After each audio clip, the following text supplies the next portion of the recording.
one of the most critical parts of making a superhero movie sing is the film's score.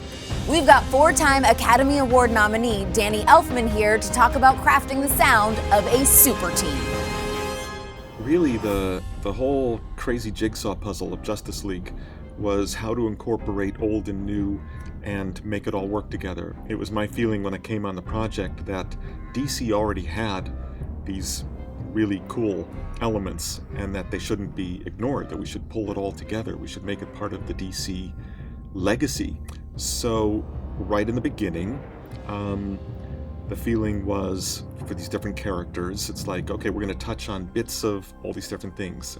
Why don't we go back even as far as John Williams' Superman theme? Because it's a beautiful classic theme. It's a gem that's been lost and hidden. So to take that and twist it around, for me, is like real pleasure, because I like taking themes and like bending them and turning them. So I did use it, but I used it in a way that won't necessarily be expected. And so that was probably the most fun I had in the whole project, was doing that little bit of a twist.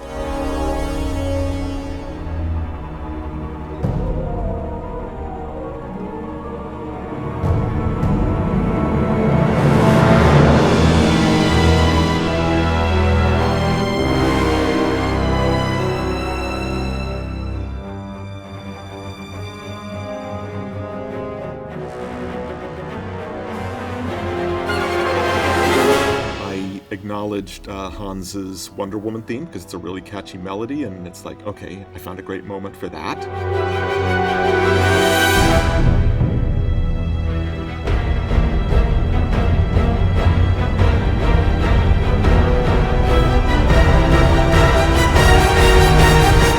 Giving fans these things is a great pleasure for them.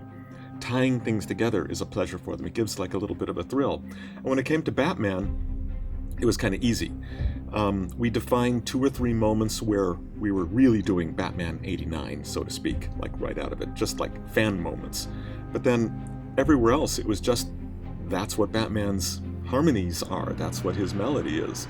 I wasn't even consciously trying to evoke 89 at all, because part of it's from 89, part of it's from 92, and part of it is actually what continued on even afterwards, which never really changed. And so that just was a continuation of the same thing, except for these moments that were like, okay, nail it right here, and do a dead-on rendition for these like 20 seconds or something like that. And so there's a few of those in there. The rest is more subliminal, and it's just what Batman's music is.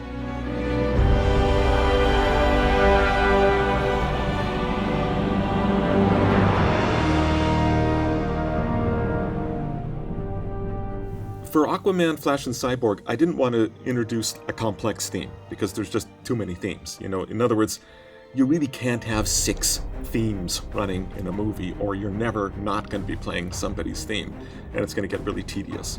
So I tried to give them, it's more of what you call a sound, a motif.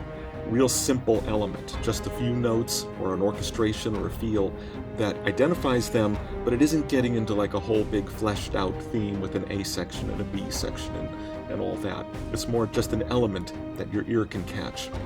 And then I tried to create a theme that is literally just a Justice League theme that is about the team. It's about none of them individually, but it's about the whole team coming together. So there's these new heroic elements, and it was fun. But it was a huge puzzle coming into it. It was like a science project. But there's a sequence at the end that really, I think, was the most fun for me, where it ties all the characters together, and you have a moment with each of the characters, and using a single thematic through line and tying them all together was, I felt, my best accomplishment for bringing something to the film.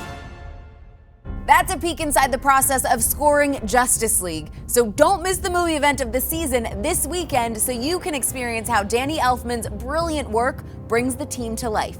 Justice League is going to be epic! See you guys tomorrow!